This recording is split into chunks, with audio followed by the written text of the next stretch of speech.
नमस्कार, मैं Nitin Mathur, lecturer computer science, government polytechnic college Jalore. आज हम डिस्कस करेंगे एनुमरेटेड डेटा टाइप्स। जो इस तरह के डेटा टाइप्स हैं उनका क्या यूजेस है और वो हमारी प्रोग्रामिंग में किस तरह से हेल्प कर सकते हैं और किस तरह से इसमें वैल्यू असाइन होती है और इन वैल्यूज़ को हम अपने प्रोग्राम में कहाँ यूज़ कर सकते हैं। आइए इनके बारे में जानते हैं। चलिए आगे बढ़ते हैं।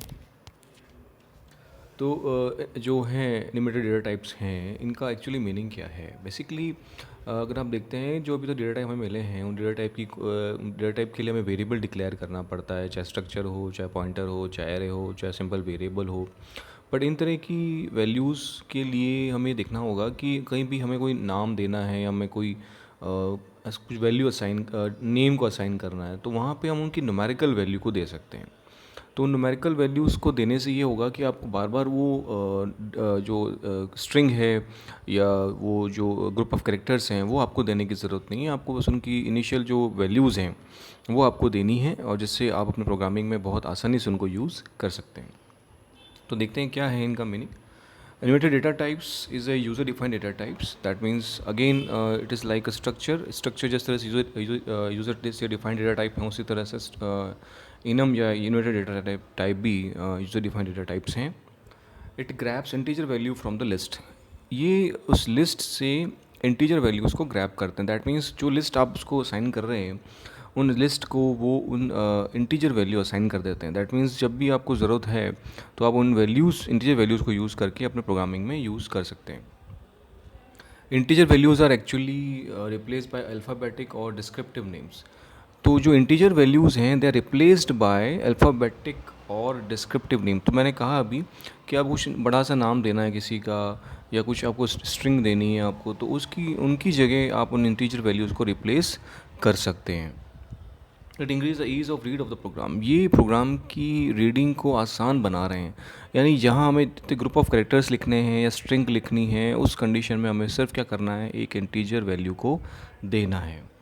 These details names are known as enumerated और एनिमिनेटेड कांस्टेंट। तो ये जो हैं, ये जो कांस्टेंट वैल्यूज़ हैं या इंटीजर वैल्यूज़ हैं, दे आर कॉल्ड एनिमिनेटेड और enumerated constant. Together they form a list which is apparently called enumerated list. इन सब को अगर मैं एक साथ कर दूँ तो वो कह रहेंगे एनिमिनेटेड लिस्ट, यानी वो जो लिस्ट बना रहे हैं। सेम एग्जांपल, अगर मैं कहूँ कि वहाँ कोई चार नेम हैं, उन नेम को मुझे इंटीजर वैल्यूज़ देनी, मुझे 12 प्रोग्राम में वो नेम लिखने की ज़रूरत नहीं है, तो उन कंडीशन में मैं हर एक नेम को लिख दूंगा इनम के अंदर, तो उनकी बाय डिफ़ॉल्ट वैल्यू असाइन हो जाएंगी और मैं उनको उनकी जो इंटीजर वैल्यूज़ हैं उनको मैं यूज़ कर सकता हूँ। चलिए आगे देखते हैं कैसे होगा ये। तो देखिए, सबसे पहला जो सिंटेक्स है इसका, ये सिंटेक्स क्या है, ये है enum tag of name, then member 1, member 2 and last में सेमीकोलन। तो ध्यान रखें, यहाँ जो सेमीकोलन आया है ये ब्रेसेस के बाद सेमीकोलन दो जगह आया था। एक तो स्ट्रक्चर के बाद आएगा और एक इनम के बाद आएगा। एक डू वाइल लूप के अंदर भी लूप जब ख़त्म होता है उसके बाद सेमीकोलन आता है, अदरवाइज स्टेटमेंट के बाद ही सेमीकोलन आता है। Here enum is a keyword. Tag of name is the identifier which represent the enumerated data type. अब यहाँ enum जो है वो कीवर्ड है, उसके बाद उस enum का नेम देना है। जैसे हमें स्ट्रक्चर का नेम दिया था हमने, उस तरह से enum का हमें नेम देना है। Then enum tag of name represent derived data type when combined together. तो enum tag of name जो है वो एक derived या user defined data type है और जिसका हमें यहाँ पे combinedly उसको वो represent करता है। Member and member 2 represent the constant of type integer. These integer constant are represented by their detailed names. They are known as enumerated. Member 1, member 2 are not variable, they are constant. Right तो यहाँ पे ये कह रहा है कि जो member हैं, मेंबर को मैंने जब नाम लिखा है, मेंबर का कुछ नाम लिखा होगा डेफिनेटली, उनको वो ये कोई वेरिएबल नहीं है, कोई स्ट्रिंग नहीं है, ये कांस्टेंट, इनकी एक इंटीजर वैल्यू कांस्टेंट रहेगी जो अपने प्रोग्राम के अंदर यूज़ करेंगे। Declaration of enumerated data type. Compiler itself assign value 0 to first member or member 1, value 1 to member 2 and subsequent member will be assigned the value in increasing order sequentially. तो जो member 1 दे रहे हैं उसकी initial value 0 होगी, उसके बाद member 2 की 1 होगी, इससे चलता रहेगा। कंपाइलर को ये पता है कि जो आप मेंबर्स लिख रहे हैं तो उनको किन इनिशियल वैल्यू से असाइन करना है। You can change the default value of enum element during declaration. हम डिक्लेरेशन के वक्त उनकी इनिशियल वैल्यू को चेंज कर सकते हैं। अगर नहीं करते हैं तो कंपाइलर उसे 012 या उसमें कन्वर्ट देता है, अदरवाइज हम चाहें तो उसे दे सकते हैं। जैसे यहाँ पे दिया हुआ है enum sweet, that is club, club का 1, डायमंड 101, हार्ट 200 एंड स्पैड इज़ 35। तो इस तरह से आप उनकी इनिशियल वैल्यू को चेंज कर सकते हैं। तो कुल मिला के जो इनम है वो बेसिकली ये है कि हमें प्रोग्राम में कहीं बहुत ज़्यादा अल्फ़ाबेट्स लिखने हैं या बहुत ज़्यादा मुझे स्ट्रिंग लिखनी है, उनकी जगह मैं एक इंटीजर कांस्टेंट को यूज़ कर सकता हूँ। अब एक और एग्जांपल देखें, इनम एम्प्लॉय डिपार्ट। ये इनम कीवर्ड हो गया, एम्प्लॉय डिपार्ट उसका नेम हो गया, उसके अंदर 4 मेंबर आ गए, IT, operation, management, account and stores, right. और उसके बाद ब्रेसेस के बाद semicolon. Here enum is a keyword, employee depart is the name of tag or name of enumerated data type, right? IT, operation, management and account stores are enumerated। ये जो हैं ये enumerated हैं, इनको वैल्यू असाइन होंगी, इनको integer value assign होगी। Compiler will assign value 0 to and operation will assign to 1 and so on. तो IT को 1, देन ऑपरेशन को सॉरी IT को 0, ऑपरेशन को 1, मैनेजमेंट को 2, अकाउंट्स को 3 और स्टोर्स को 4। इस तरह से इनम को उनकी इनिशियल वैल्यूज़ क्या होंगी, असाइन होंगी। देन एक प्रोग्राम देखते हैं, hash include str.h, enum week बनाया मैंने। इनम को जो है इनम कीवर्ड हो गया, वीक जो हो गया that is animated data type हो गया। देन मंडे की वैल्यू को मैंने चेंज किया। अगर मैं मंडे की वैल्यू चेंज नहीं करता तो ये 0 से असाइन होती। मैंने मंडे में लिखा है 10। तो जो आप इनिशियल वैल्यू देते हैं और उसके बाद अगर आप वैल्यूज़ को नहीं दे रहे हैं तो वो उस इनिशियल वैल्यू को ही आगे बढ़ाएगा। जिसका मतलब ये है, जो मंडे को 10 दिया है तो ट्यूसडे को 11, वेडनेसडे को 12, थर्सडे को 13, इस तरह से बढ़ाएगा। आपने अगर जो इनिशियल वैल्यू दे दी है उसी को वो आगे बढ़ाएगा। अगर नहीं करता है तो फिर वो 0 से असाइन होता है।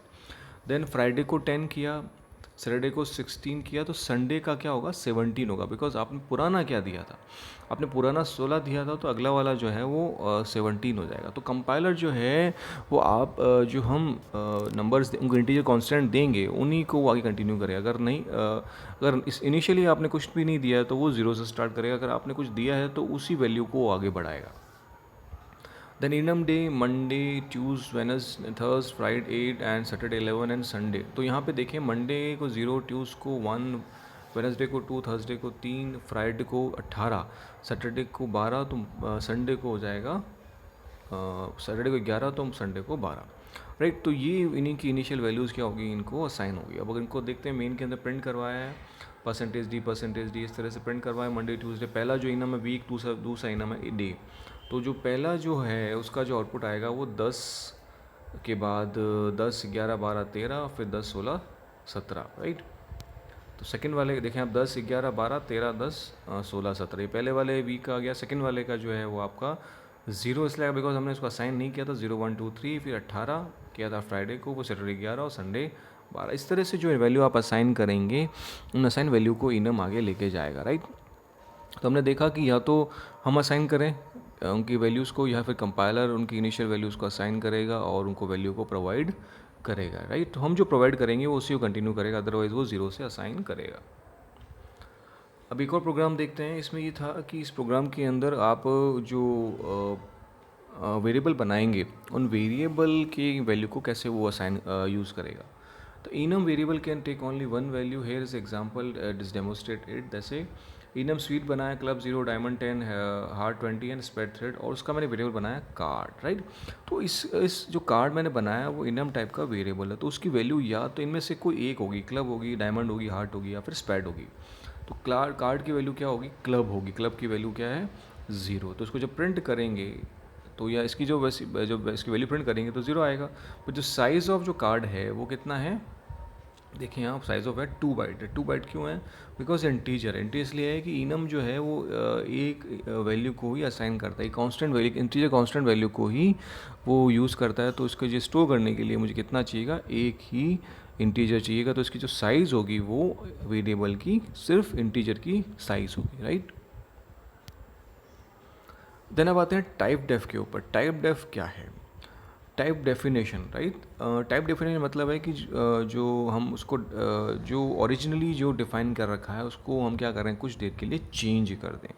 जब तक वो स्टेटमेंट एग्जीक्यूट होता है तब तक उसकी उसकी जो टाइप डेफिनेशन है, उसका जो टाइप उसकी जो वैल्यू है, या उसका जो टाइप कास्ट है, या उसका जो डेटा टाइप है, उससे हम क्या कर दें, चेंज कर दें। The type def is a keyword used in C programming to provide some meaningful name to the already existing variable. तो ये कुछ already existing variable हैं, उन variable को क्या करेगा, कुछ नया नाम दे देगा, right. It behave similarly as we define the aliasing for command. ये एलियासिंग का मतलब है कोई दूसरा नाम देना है, राइट। तो वो जो मैं बात कर रहा था कि उसको जब रन करते हैं तब चेंज हो जाता है, तो वो टाइप कास्टिंग कहलाती है। टाइप डेफ का मतलब है कि उसकी डेफिनेशन को मैंने चेंज कर दिया है, तो वो जो टाइप डेफिनेशन है वो उसको नया नाम दे देगा।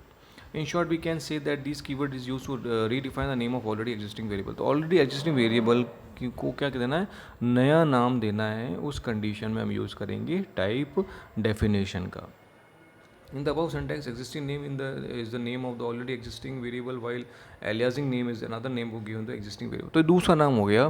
जैसे हम बात करते हैं कि सबके हर एक पर्सन के दो नाम होते हैं, एक घर में हो सकता है और एक बाहर हो सकता है। तो उस तरह से वो हमने क्या किया, aliasing कर दिया, उसको नया नाम दे दिया। तो वेरिएबल को अगर जब नया नाम देना तो उसको हम कह सकते हैं कि हम उसको टाइप डेफ से यूज़ कर सकते हैं। For example, suppose we want to create a variable of type unsigned int, then it become tedious task if we want to declare multiple variable of this type. तो मुझे unsigned int के लिए अगर multiple variable declare करने हैं तो बारह मुझे unsigned int लिखना पड़ेगा। तो उसके लिए मैंने क्या किया, उसको लिए मैं टाइप डेफ कर देता हूँ। unsigned int को मैं टाइप डेफ कैसे करूँगा, तो उसके लिए आपको लिखना पड़ेगा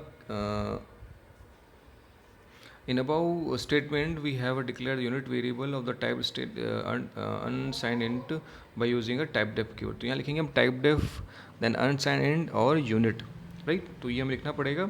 now we can create a variable of type unsigned variable by writing the following unit a and b, right। तो मैंने क्या किया, type def unsigned int जो है उसको मैंने unit में कन्वर्ट किया और उसकी जगह मैं क्या लिख रहा हूँ, unit a b rather than कि unit unsigned int a b लिख रहा हूँ। तो ऑन टाइप डेफ जो है वो बेसिकली उसको कन्वर्ट कर देगा कुछ देर के लिए, माफ़ कीजिए कुछ देर के लिए नहीं, उसका एक नया नाम दे देगा, जो उस नए नाम को हमारे पूरे प्रोग्राम में यूज़ कर सकते हैं। थैंक्स फॉर पेशेंस लिसनिंग, धन्यवाद।